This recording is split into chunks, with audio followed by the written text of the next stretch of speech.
Assalamualaikum warahmatullahi wabarakatuh. Kami dari kelompok 5 yang beranggotakan 4 orang, yaitu Mukhlisa Putri Ramadhani, Nunung Widiarti, Nur Hidayah Humaira, dan Nur Lailatul Jannah akan memaparkan hasil diskusi kami materi yang berjudul Asesmen bagi Anak Berbakat.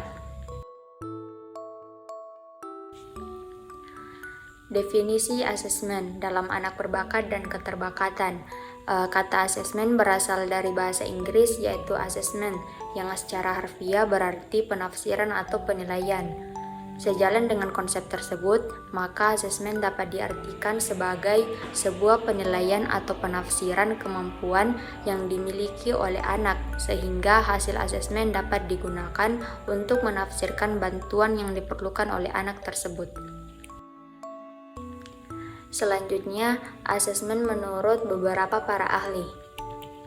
Yang pertama yaitu menurut MC Lagulin and Lewis, mengikuti definisi Wallace and MC Lagulin bahwasannya asesmen pendidikan dari anak berkebutuhan khusus adalah proses yang sistematis dalam mengajukan pertanyaan pendidikan yang relevan tentang perilaku belajar seorang siswa dengan tujuan penempatan dan pembelajaran.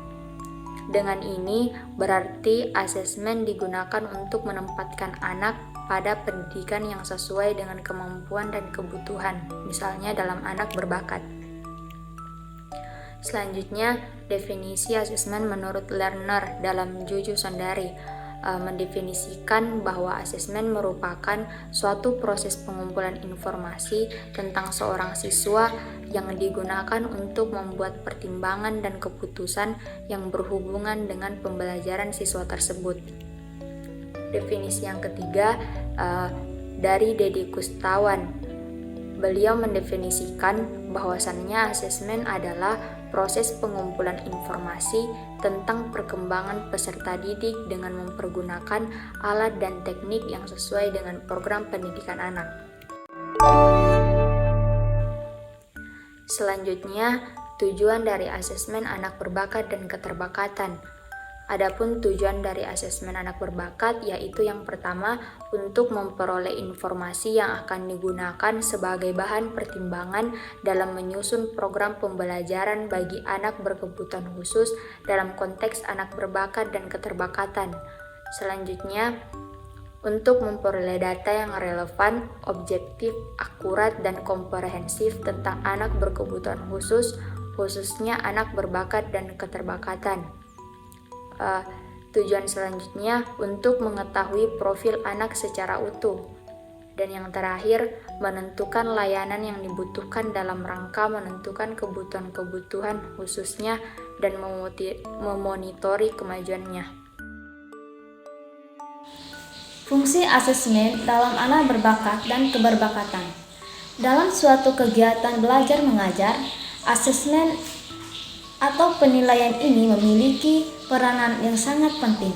Hal ini dikarenakan asesmen memiliki dua fungsi, yaitu fungsi yang pertama fungsi formatif dan yang kedua fungsi sumatif. Pendekatan asesmen dalam anak berbakat dan keberbakatan.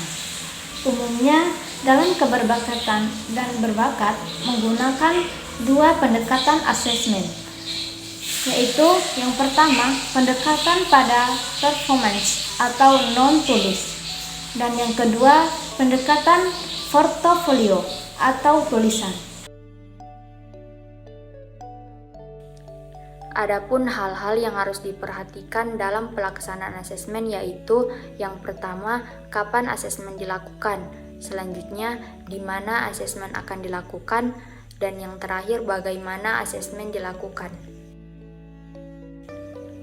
Adapun jenis-jenis asesmen yaitu terbagi atas 3. Yang pertama, authentic assessment, yang kedua, dynamic assessment, dan yang ketiga yaitu kemampuan spasial.